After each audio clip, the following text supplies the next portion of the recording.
My name is Emily O'Connell, and here's my digital story. This semester was a hard one for me mentally. I think there are many things that I found myself questioning and second guessing. After much thought, the biggest thing I found myself struggling with this semester was my self-defining purpose, or how I was expecting myself to show up in the world. I feel as though there were many factors that were forcing me to rethink my purpose as an individual, but also as a member of our leadership community. At the beginning of the semester, I think I found myself knowing what my role was in the class to an extent, and what I had wanted to get out of it, so why I was here, my purpose in being here. As we started the fieldwork, I began to question what my purpose was in this class and in the partnership with the field site. Me not knowing where I stand is very stressful. Ambiguity is stressful for me and something that I don't cope with well.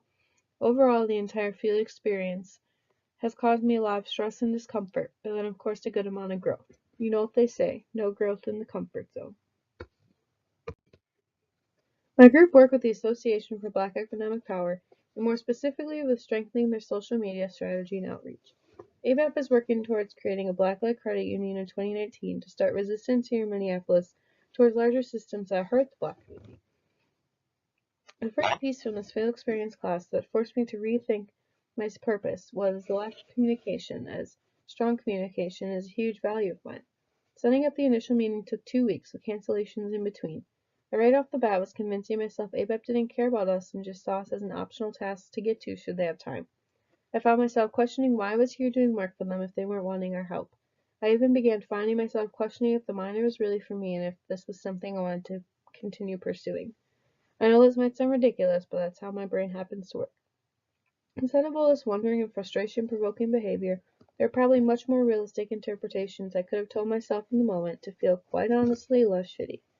I could have reached out to them, I could have reached out to the teaching team, I could have been doing much more productive things to help ease the ambiguity of my purpose. Another point that had me question my self-worth was when we started talking about purpose in class. My initial reaction was that I totally knew what my purpose was.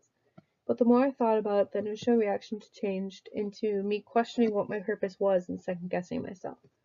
I was finding that I was letting others define my purpose, like in the field site situation.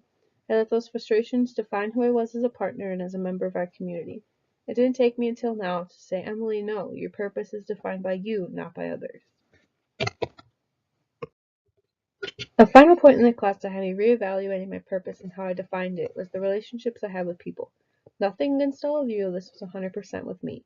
I couldn't find it within myself to make connections with people. Usually I'm the one wanting to talk to everyone and get to know everyone's stories and find meaningful connections. I've always thought that a part of my purpose was to be able to get people to smile and develop relationships with them. So when I found myself struggling with this, I questioned myself. What was wrong with me? Were relationships and people really my purpose? How could what I thought be my purpose all of a sudden disappear? I drove myself wild, questioning if a career with people and helping people was even my purpose after all. What I really needed was to take a step back, reflect, reevaluate, tell myself that no, your purpose didn't just fall off a cliff. Your purpose still revolves around people. This is just one of those bumps in the road. Going forward, I think I need to work on not defining myself because of the thoughts and actions of other people. When I observe a feeling, I think that I need to take a step back and think of rational interpretations. From the How to Know Your Life Purpose in 5 Minutes video, I learned that in tough situations, I think I can be better at asking myself A, what I love to do, B, who I do it for, and C, why I do it. I realized in this class that as I was trying to find and name my purpose, that I focused too much on the small things, the in the moment things.